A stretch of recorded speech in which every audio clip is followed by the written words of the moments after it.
આ દ્રશ્યો ધાનેરાના છે, જ્યાં હોળી પર લગાવાય છે ધજા। હોળી પ્રગટાવ્યા બાદ આ ધજા કઈ દિશામાં પડે એના પરથી આખું વર્ષ કેવું રહેશે એનો વર્તારો નીકળે છે। ધાનેરા પંથકમાં હોળીની જ્વાળાઓ અને ધજાની દિશા જોઈને આવનારા વર્ષનું અનુમાન લગાવવામાં આવે છે। અહીં સોમવારે પરંપરાગત રીતે હોળી પ્રગટાવવામાં આવી અને ટોચ પર ધજા લગાવાઈ। સૌની નજર આ ધજા પર હતી। જ્યારે હોળી પ્રગટાવવામાં આવી ત્યારે થોડી વારમાં આ ધજા ઉત્તર દિશા તરફ નમી। લોકવાયકા પ્રમાણે જો ઉત્તર દિશામાં ધજા નમે તો શુભ સંકેત માનવામાં આવે છે। પરિણામે એવો વર્તારો જાહેર કરાયો કે આ વર્ષ 70 થી 75% જેટલું સારું રહેશે।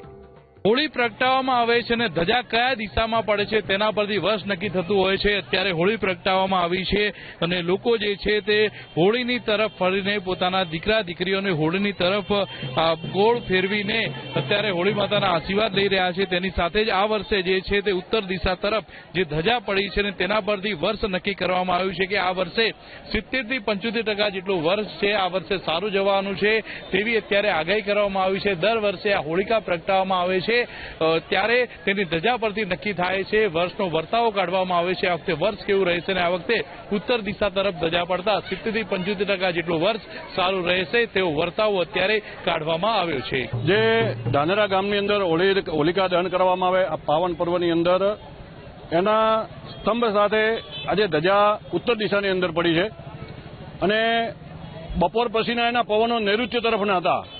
એટલે મેં એવું વિચારેલું કે કદાચ આજે ધજા ખાલી ખંડમાં પણ જાય, પણ કુદરતી રીતે આ વર્ષની અંદર જે ધજા સ્તંભ સાથે ઉત્તર દિશાની અંદર પડી એટલે એનું ફળ સુખાકારી હોય છે અને લગભગ 75% વર્ષ સારું જાય એવું આપણું સુકન કહેવામાં આવે છે। કારણ કે પવન જલ્દી બદલાઈ ગયો। મેં બપોરે એનો મહાત કે નૈઋત્ય કોણ તરફના દક્ષિણ દિશા તરફનો ચક્રવાત પવન હતો, પણ એ પવન સાંજ પડતાની સાથે પ્રદોષકાળની અંદર ઉત્તર દિશા તરફ ગયો અને સ્તંભ સાથે ધજા પડી છે તો એ શુભ સુકન ગણવામાં આવે છે।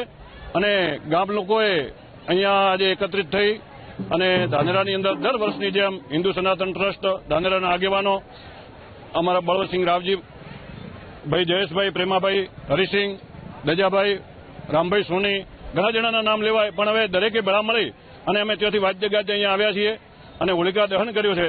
અને એની અંદર એક જ પ્રાર્થનાઓ છે દરેકની કે ગામની અંદર સુખાકારી થાય, શાંતિ થાય, એકાત્મતા ભાવ જાગે।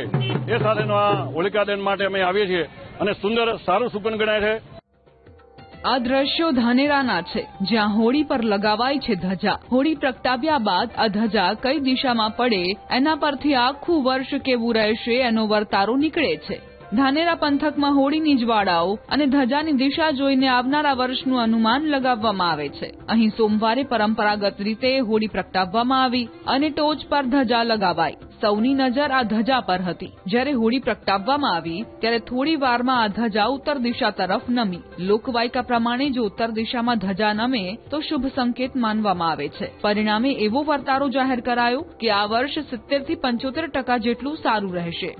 હોળી પ્રગટાવવામાં આવે છે અને ધજા કયા દિશામાં પડે છે તેના પરથી વર્ષ નક્કી થતું હોય છે। અત્યારે હોળી પ્રગટાવવામાં આવી છે અને લોકો જે છે તે હોળીની તરફ ફરીને પોતાના દીકરા દીકરીઓને હોળીની તરફ ગોળ ફેરવીને અત્યારે હોળી માતાના આશીર્વાદ લઈ રહ્યા છે। તેની સાથે જ આ વર્ષે જે છે તે ઉત્તર દિશા તરફ જે ધજા પડી છે અને તેના પરથી વર્ષ નક્કી કરવામાં આવ્યું છે કે આ વર્ષે 70 થી 75% જેટલું વર્ષ છે આ વર્ષે સારું જવાનું છે તેવી અત્યારે આગાહી કરવામાં આવી છે। દર વર્ષે આ હોળિકા પ્રગટાવવામાં આવે છે ત્યારે તેની ધજા પરથી નક્કી થાય છે, વર્ષનો વર્તાવો કાઢવામાં આવે છે। આ વખતે વર્ષ કેવું રહેશે અને આ વખતે ઉત્તર દિશા તરફ ધજા પડતા 70 થી 75% જેટલું વર્ષ સારું રહેશે તેવો વર્તાવો અત્યારે કાઢવામાં આવ્યો છે। જે ધાનેરા ગામની અંદર હોલિકા દહન કરવામાં આવે આ પાવન પર્વની અંદર એના સ્તંભ સાથે આજે ધજા ઉત્તર દિશાની અંદર પડી છે અને બપોર પછીના એના પવનો નૈઋત્ય તરફના હતા।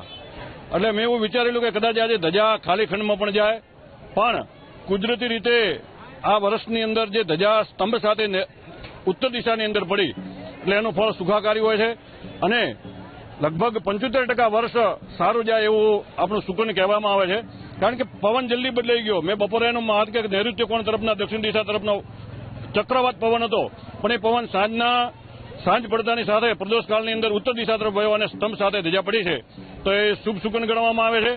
અને ગામ લોકોએ અહીંયા આજે એકત્રિત થઈ અને ધાનેરાની અંદર દર વર્ષની જેમ હિન્દુ સનાતન ટ્રસ્ટ ધાનેરાના આગેવાનો અમારા બળવંતસિંહ રાવજી ભાઈ જયેશભાઈ, પ્રેમાભાઈ, હરિસિંહ, દજાભાઈ, રામભાઈ સોની, ઘણા જણાના નામ લેવાય, પણ હવે દરેકે ભેળા મળી અને અમે ત્યાંથી વાદ્ય ગાજે અહીંયા આવ્યા છીએ અને હોલિકા દહન કર્યું છે. અને એની અંદર એક જ પ્રાર્થનાઓ છે દરેકની કે ગામની અંદર સુખાકારી થાય, શાંતિ થાય, એકાત્મતા ભાવ જાગે, એ સાથેનો આ હોલિકા દહન માટે અમે આવીએ છીએ અને સુંદર સારું સુકન ગણાય છે.